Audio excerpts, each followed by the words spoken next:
Okay, this will sound a little weird coming from me, but seriously, I don't get Dark Elf. That escalated quickly. Okay, I have nothing against Luticia as a character or deck or anything. It's just I cannot really understand the fascination behind the keyword Dark Elf. I just don't get it. And the reason why I'm asking this question now is because it is very clear that the dev actually love Dark Elf a lot. As in my opinion, among all the dress-up units we have seen so far, Luticia might have gotten some of the best upgrade that I have seen. You know, like most of the dress-up units we have seen in this booster are more of like a rework or a slight update to their skills so that like they can play a little bit better in the modern tech. Luticia is just straight up upgrade. Full stop, no argument required. Luticia gets a proper upgrade instead of an update.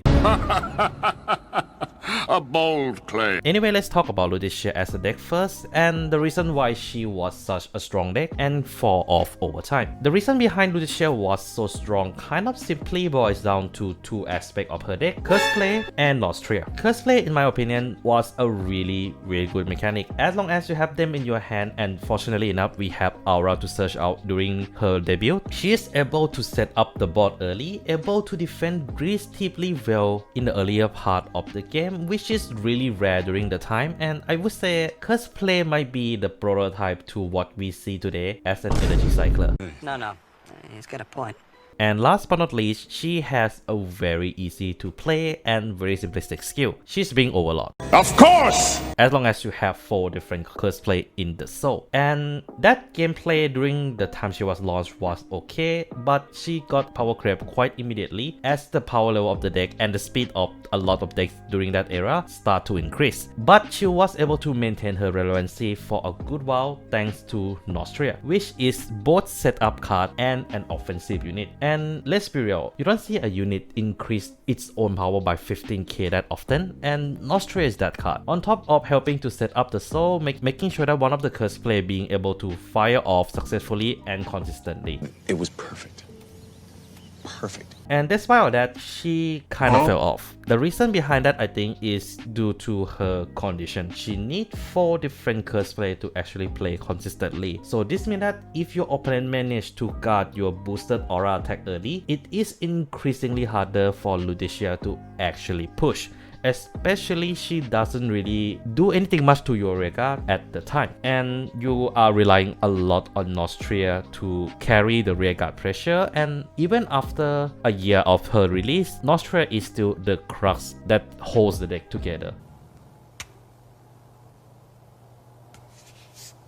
And ever since then, she did receive some decent support, like a searcher that can search for multiple curse play, a brand new curse play that actually help you to fetch card from soul. Hey, that's pretty good. Luticia was kind of like hovering herself in like a B tier because of how much requirements she needed to reach to the full power, and the deck at the time wasn't at the stage where you can do that consistently. But just like I mentioned earlier during the video, she got a straight up upgrade, and she only need 2 cards to make her possibly relevant again. But she does have a cache, and that cache kind of lean towards what her dresser form actually does, and not the card that I'm gonna be talking about now, and that is Cherish Starlight Shoutout. This unit has 2 skills where when this card is discarded from your hand by your card's ability during your turn, if you have a Vanguard with Luticia in its name, you can energy blast 3 and draw a card. And then while this card is in your drop and you play a curse order during your turn, you can counter blast 1 and call this card to rearguard and have this unit get 5k until end of turn. 俺はお前だ。鏡の中のな。If you guys are a weak player of Vanguard decks, you might recognize how this card actually works or how similar this card actually is to Combine Rusher. Luticia literally just get a Combine Rusher version of Curse Play. Okay, in all fairness, I don't think you're gonna be using both of her skills that often, depend on what card you choose to run in your deck. But if you decided to run a more budget version of the deck where you're not running Straya in this deck, I think this card will have a lot of use with her first skill, as her first skill is just essentially a way for you to use energy efficiently. Do note, you cannot use it for her right decks Cost. though.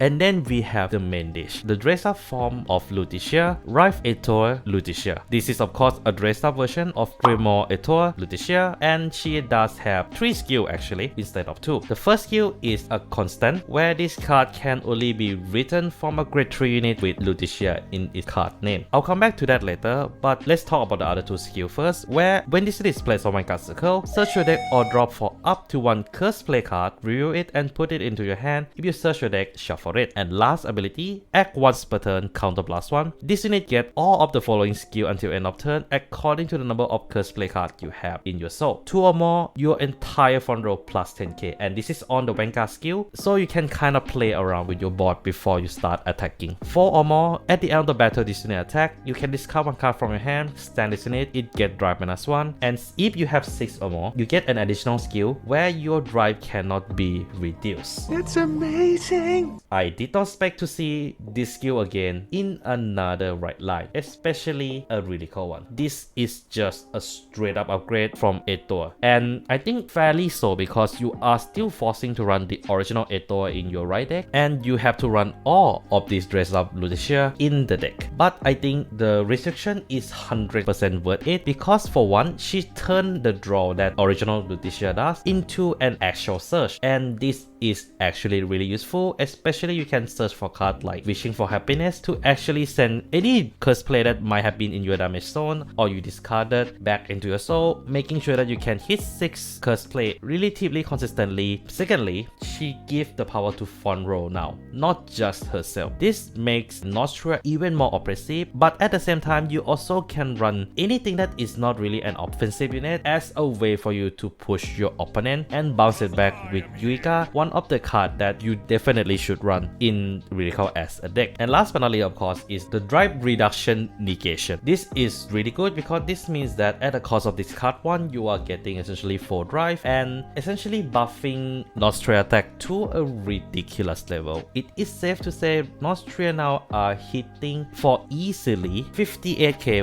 without a trigger. That is a disgusting amount of power for the amount of work you actually have to put into a ship it. I don't want to play with you anymore. I can safely say she might be the strongest deck that got additional support in this booster. But what do you guys think? Do leave down the comments below, and yeah, that's all I have for today. Take care of yourself, don't forget to clap that sub, do join member for some cool perks, and this is Mac Megane signing out.